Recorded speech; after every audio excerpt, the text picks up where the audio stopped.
Di awal film kita akan diperlihatkan dengan sekelompok mafia yang hendak melakukan transaksi senjata ilegal. Namun saat transaksi itu akan dimulai, tiba-tiba mereka dikepung oleh para polisi dan terjadi aksi tembak-tembakan.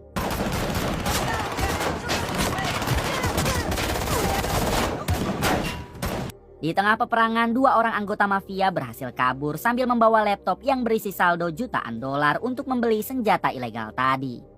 Hingga saat di perjalanan, salah satu anggota mafia bernama Sean tiba-tiba mengirim pesan kepada FBI. Lalu memberitahu kalau sekarang dirinya menuju ke salah satu motel yang berada di ujung jalan. Rupanya Sean ini adalah anggota FBI yang sedang menyamar. Mendengar hal tersebut, tim FBI langsung saja OTW ke hotel yang dimaksud untuk menangkap teman Sean. Singkatnya, Sean dan temannya yang berambut gondrong telah sampai di hotel yang berada di ujung jalan. Tak berselang lama, si gondrong dihubungi oleh seorang pria bernama Marco yang merupakan tangan kanan bos mafia. Marco memerintah si gondrong untuk menghabisi Sean lalu membawa laptopnya pergi sekarang juga. Karena rupanya Marco telah mengetahui kalau Sean adalah FBI yang menyamar. Dengan cepat si gondrong langsung menghabisi Sean lalu mengambil laptopnya. Relax, Carl, relax. Namun ketika si gondrong akan keluar, di sana sudah ada tim FBI dan sempat terjadi aksi tembak-tembakan.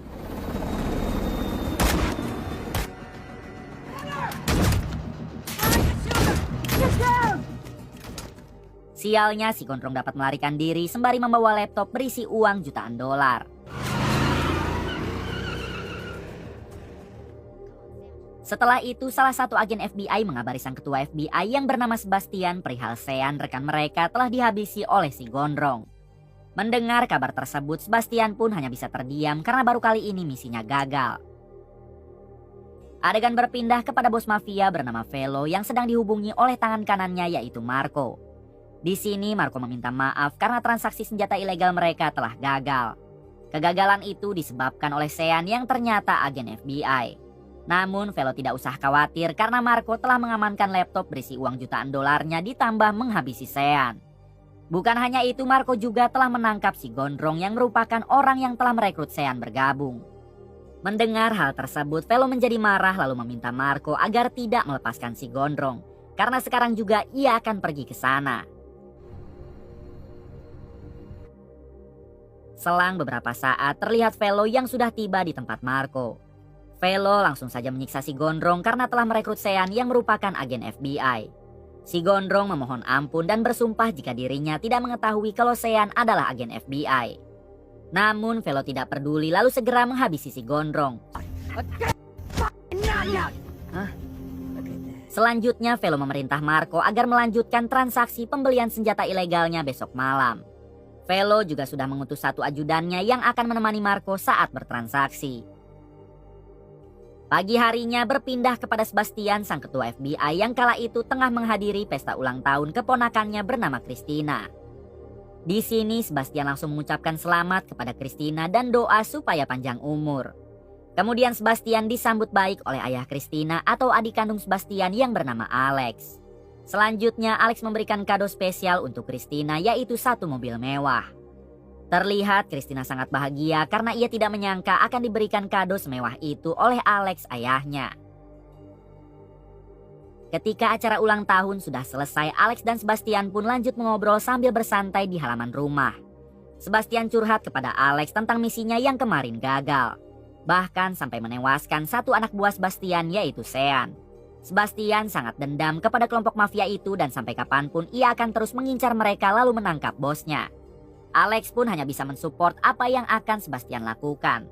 Alex meminta Sebastian agar selalu berhati-hati ketika sedang berurusan dengan mafia manapun sebab mereka sangat kejam.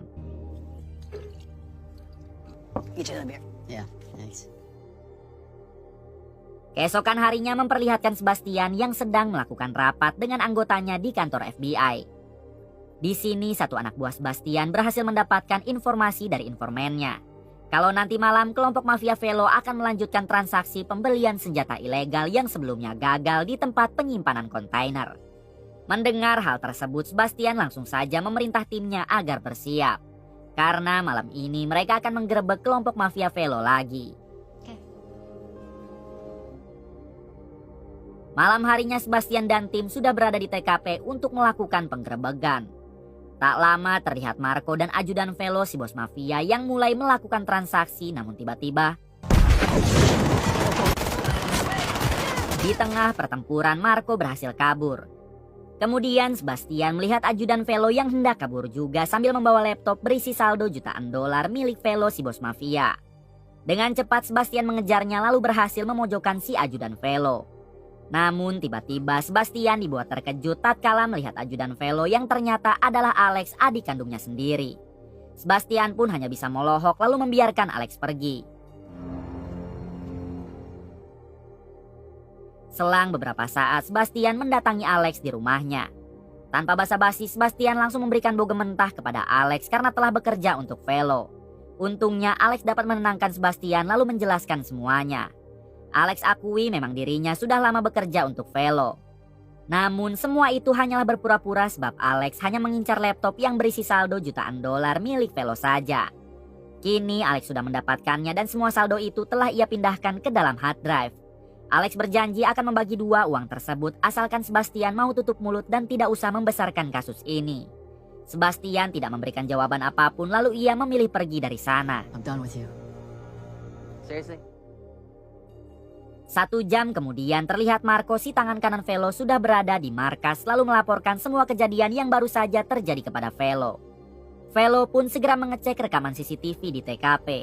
Dan ia dibuat kaget saat melihat Alex yang dilepaskan begitu saja oleh Sebastian. Ditambah Alex telah membawa kabur laptop berisi saldo jutaan dolar milik Velo yang membuatnya semakin murka. Velo baru sadar kalau Alex juga adalah seorang pengkhianat sehingga ia memerintah Marco agar mengerahkan pasukan lalu menangkap Alex sekarang juga. Kembali pada Alex yang kala itu sudah berada di dalam rumah lalu meminta istrinya untuk segera berkemas. Karena malam ini juga mereka harus pergi. Si istri sempat bertanya apakah yang terjadi dan kenapa Alex sangat terburu-buru. Alex menjawab kalau ia akan menjelaskannya nanti karena sekarang sudah tidak ada waktu. Kemudian Alex bertanya di mana putri mereka yaitu Christina karena dia juga harus ikut pergi. Si istri menjawab kalau Christina sedang keluar dengan temannya entah kemana.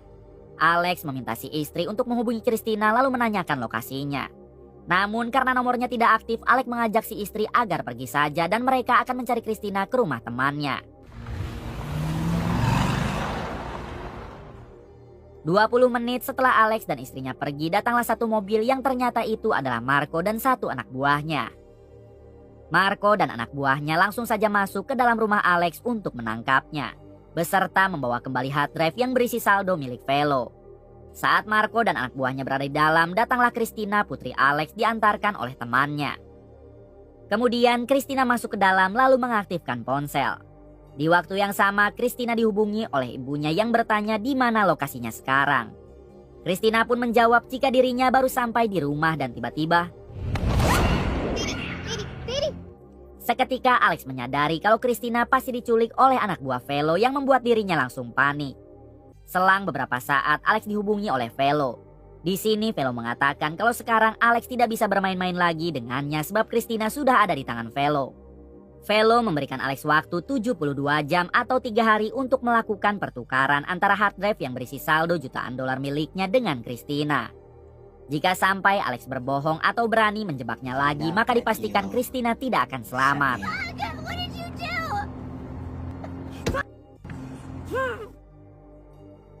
Setelah itu Alex dan istrinya mendatangi rumah Sebastian, si ketua FBI yang merupakan kakak kandung Alex sendiri.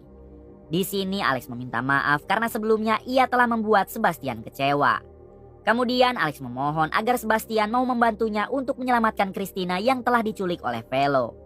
Velo mengajak Alex untuk melakukan pertukaran dalam 72 jam ke depan antara hard drive berisi saldo jutaan dolarnya dengan Christina. Jika sampai Alex tidak mau, Velo mengancam akan menghabisi Christina.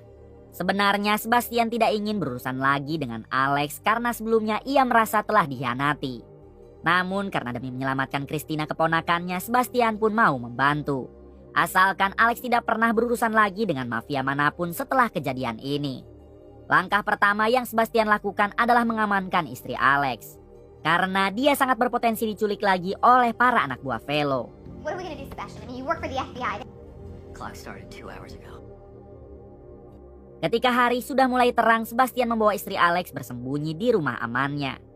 Sebelum berpisah, si istri memohon kepada Alex agar ia dapat membawa lagi Christina pulang dengan selamat. Kemudian Sebastian membawa Alex pergi untuk mendatangi mantan agen rahasianya yang bernama Susan. Ini orangnya. Sebastian meminta bantuan kepada Susan karena sekarang mereka sedang mempunyai masalah pribadi dengan Velo, si bos mafia. Susan yang telah menganggap Sebastian seperti kakak sendiri, dengan senang hati ia pun mau membantunya. Terungkap fakta, Sebastian sengaja tidak meminta bantuan kepada timnya di FBI supaya ia bisa bebas melakukan hal apapun kepada Velo. Berbeda jika Sebastian menggunakan jasa timnya di FBI.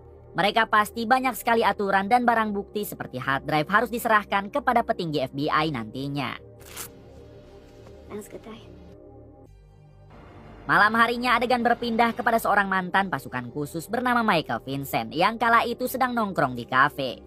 Tak lama datanglah dua perampok yang langsung menodong kasir kafe lalu memintanya untuk menyerahkan semua uang. Melihat hal tersebut, Michael segera menghampiri kedua perampok itu dan meminta mereka agar sebaiknya pergi. Namun si perampok malah menodong Michael hingga inilah yang Michael lakukan. Setelah berhasil membuat kedua perampok itu pergi, tiba-tiba Michael dihampiri oleh Sebastian dan Alex. Rupanya Michael ini adalah sahabat lama Sebastian. Bahkan dulu mereka sering bekerja sama ketika Michael masih menjadi pasukan khusus.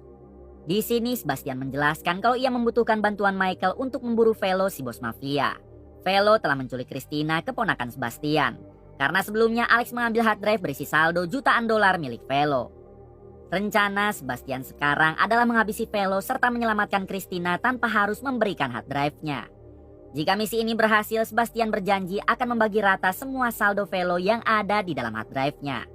Daripada ngak-ngok gak jelas seperti saya, akhirnya Michael pun menerima tawaran dari Sebastian. Alright. Di sisi lain memperlihatkan Velo, si bos mafia yang memerintah Marco tangan kanannya untuk mengirim lokasi pertukaran antara hard drive-nya dengan Christina kepada Alex. Pertukaran itu akan dilakukan besok lusa. Namun Velo meminta Marco agar menghabisi Alex dan juga Christina jika mereka sudah mendapatkan hard drive-nya kembali. Marco sempat tidak setuju untuk menghabisi Christina sebab dia tidak tahu apa-apa. Akan tetapi Velo menegaskan kalau di sini dialah bosnya. Jadi Marco harus menuruti semua yang Velo perintah. Keesokan harinya memperlihatkan Sebastian yang mendatangi rekannya di FBI. Di sini Sebastian meminta si rekan untuk memberitahu petinggi FBI jika dirinya izin cuti untuk 3 hari ini. Si rekan sempat bertanya kenapa Sebastian mengambil cuti, apakah ia sedang ada masalah. Sebastian beralasan kalau dirinya baik-baik saja dan hanya sedang ingin liburan sejenak.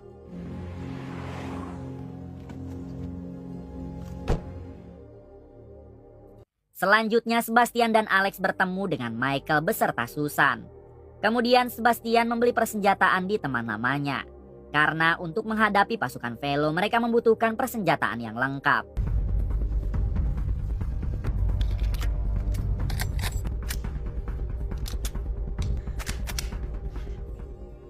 Dirasa semua persenjataan sudah lengkap, Sebastian meminta kepada Michael dan Susan agar berkumpul lagi nanti malam untuk menyiapkan strategi karena Marco, tangan kanan Velo, sudah mengirim lokasi pertemuannya. Malam harinya terlihat Sebastian, Alex, Susan, dan Michael yang sudah berkumpul. Di sini mereka membahas tentang strategi yang akan dilakukan saat terjadi pertukaran besok siang. Sebastian menugaskan Michael untuk menghabisi pasukan Velo dari jarak dekat. Sedangkan Susan akan menjadi sniper dari jarak jauh. Sebastian sendiri akan menemani Alex bertemu dengan Velo dan setelah aba-aba diberikan mereka bisa langsung membrutal. Setelah semuanya mengerti, Alex menghubungi Velo lalu mengatakan jika dirinya sudah sangat siap untuk melakukan pertukaran. Keesokan harinya tepat 72 jam dari waktu yang Velo berikan, Sebastian CS sudah sampai di lokasi pertukaran yaitu di sebuah pabrik kosong. Sebastian meminta Michael dan Susan untuk menjalankan tugasnya masing-masing. Sedangkan dirinya dan Alex akan masuk ke dalam untuk melakukan pertukaran. Di balik itu Marco menitipkan Christina kepada pacar Velo dan jangan sampai membiarkannya kabur. Si pacar pun sempat menolak karena di sini ia bukan anak buah Velo melainkan pacarnya. Velo yang mendengar pacarnya susah diatur, ia pun memberi sedikit shock terapi kepadanya. Alhasil si pacar pun mau menjaga Christina, sedangkan Velo dan Marco akan menemui Alex. Watch her. Sebelum bertemu dengan Alex, Velo memerintah Marco agar langsung mengerahkan semua anak buahnya untuk menghabisi Alex dan Christina jika mereka sudah mendapatkan hard drive-nya. Marco sengaja menyembunyikan dulu para anak buahnya agar membuat Alex percaya kalau tempat ini benar-benar sepi. Faktanya Alex dan Sebastian juga telah menyusupkan Susan beserta Michael untuk menghabisi duluan para anak buah Marco. Singkat cerita, Sebastian dan Alex kini sudah bertemu dengan Velo dan Marco. Di sini Velo sempat terkejut tatkala melihat Alex yang datang bersama dengan Sebastian, si ketua FBI. Sebastian meminta Velo agar tenang karena kedatangannya ke sini bukan sebagai FBI melainkan hanya mengantar adiknya saja, yaitu Alex. Sebastian berbohong dengan mengatakan kalau ia tidak akan menangkap atau mengganggu lagi bisnis Velo asalkan pertukaran ini berjalan dengan mulus. Pada akhirnya Velo percaya, namun ia meminta supaya hard drive-nya diserahkan duluan. Alex tidak mau karena dalam perjanjiannya mereka harus bersama-sama menukar antara hard drive-nya dengan Christina. Di waktu yang sama terlihat Susan yang sudah berada di atas dan siap menembak Velo beserta Marco. Sedangkan Michael sudah berada di dalam pabrik, namun ia malah ketahuan oleh para anak buah Marco hingga terjadilah aksi tembak-tembakan.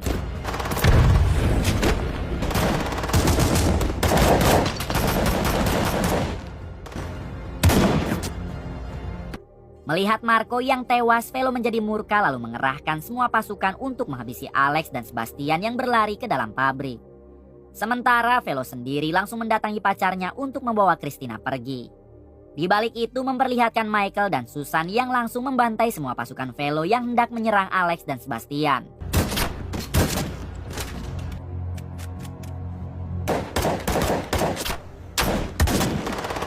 Kini yang tersisa hanya tinggal Velo dan pacarnya, lalu mereka menuju mobil untuk membawa Christina kabur. Namun beruntung dari jarak jauh Michael dapat meledakkan mobil Velo sehingga membuatnya tidak bisa pergi kemana-mana. Pada akhirnya Velo dan pacarnya berhasil dikepung oleh Sebastian CS. Namun ia langsung menodongkan senjata kepada Christina lalu mengancam akan menghabisi Christina jika mereka semua tidak membuang senjata. Alex yang tak mau putrinya dihabisi, ia pun memohon kepada Sebastian dan Michael agar membuang senjata mereka. Bahkan Alex juga memberikan hard drive-nya kepada pacar Velo asalkan Christina dilepaskan. Akan tetapi tetap saja Velo tidak akan melepaskan Christina dan malah hendak membawanya pergi dari tempat itu. Si pacar yang emosi melihat kelakuan Velo, ia pun sampai ikut menodong Velo lalu terjadilah perdebatan. Di waktu yang sama Christina berhasil memberontak lalu inilah yang terjadi.